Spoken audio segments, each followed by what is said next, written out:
After a string of successful years, U.S. title insurers now are navigating through the COVID-led upheaval in the economy.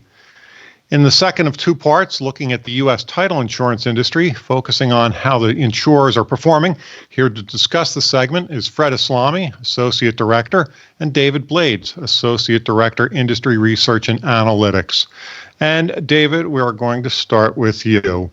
Premiums were up in 2019, as was net income, which has been the trend in recent years. What's behind those results, and what are you now expecting for 2020? Well, as the U.S. economy has maintained sometimes slow but steady growth for almost a decade through the end of 2019, it's helped foster a period of growth in the title insurance market. Favorable employment trends, yielding low unemployment levels, and moderate wage gains have helped drive healthy housing and title insurance markets. These favorable trends have also helped boost the consumer demand for homes during this period. Near record low mortgage rates and record low foreclosure rates have been particularly impactful driving forces in the title insurance industry's premium growth. The low mortgage rates have had a significant impact on the industry through increasing the number of people seeking to either refinance their homes, which has been another driver of title insurance premiums, or again, those looking to purchase new homes. In addition, title insurance premiums are highly correlated with the value of underlying properties, so the higher valuation of homes in many areas around the country has helped boost title insurance premiums as well. Now, these market and economic factors that I mentioned have also led to improved underwriting results for title insurers and the generation of increased net income. 2019 net underwriting and pre-tax operating income totals for the title industry were the highest that were generated over the last 10 years. With regards to improved underwriting results, tightened credit standards, and in particular, more effective expense management has, in this highly expense-driven line of insurance, have led to the improved underwriting.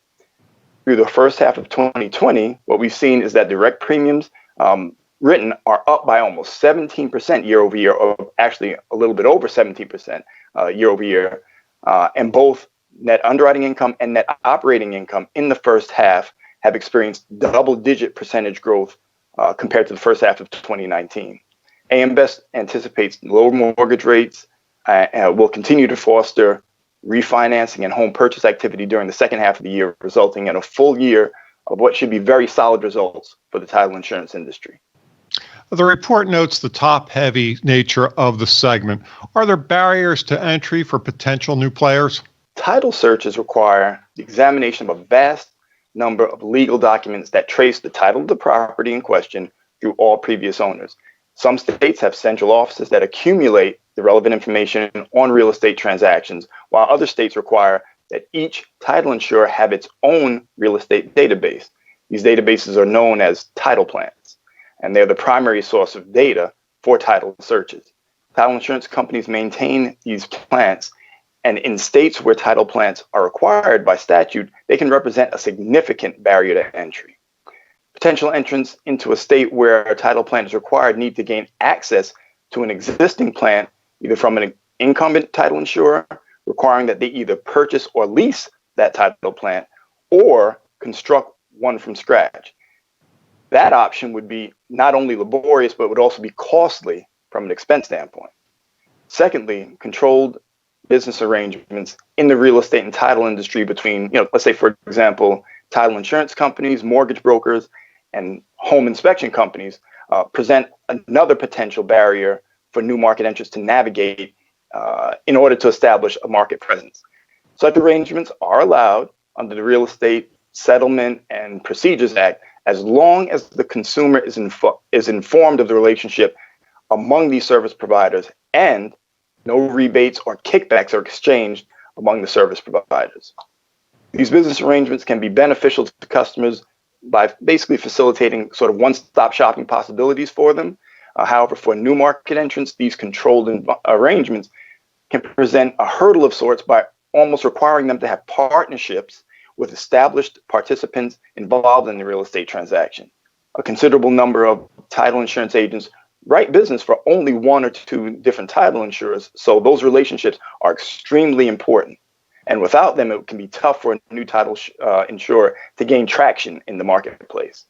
Finally, since regulators are always concerned with solvency issues, particularly where the banking and mortgage industries are concerned, minimum capital standards can also be barriers to entry for potential new title insurance market entrants.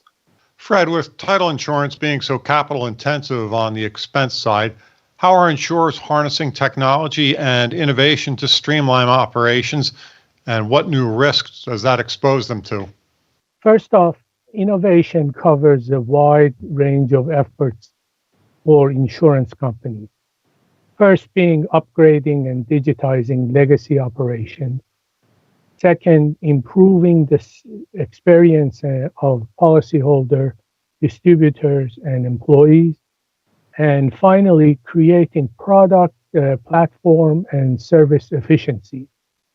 Looking at the real estate industry in general, and the title insurance in particular, innovation measures address all these efforts.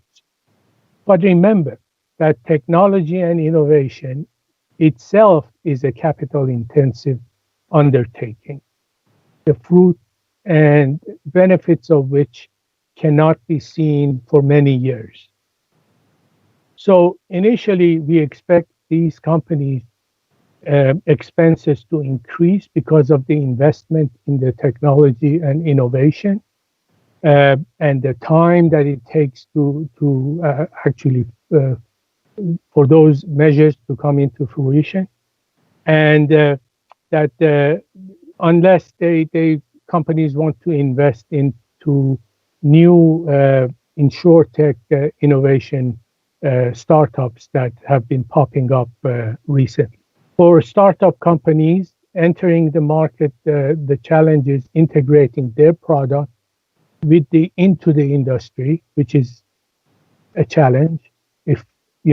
Because most startups are technical people, data people, and understanding the detail of the title insurance, would probably be some time for them. Finally, technology brings with itself the risk of cyber and breaches. And as we have seen on a few occasions with title, there have been breaches, there have been attacks that have successfully been fended off and, taken care of, not causing too much damage. Although most startups tend to focus on this exposure to ensure safe and secure transactions with the parties, but there is expense involved in that as well, because you have to invest into your IT and technology section of the company, and also perhaps buying insurance to cover cyber events. So by the time we see measurable impact of these new and innovative initiatives on the balance sheet and bottom lines of these companies, it may still be several years away. Thanks, Fred. David? You're welcome, John. Thank you. You can find the full report online at ambest.com. For AM Best TV, I'm John Weber.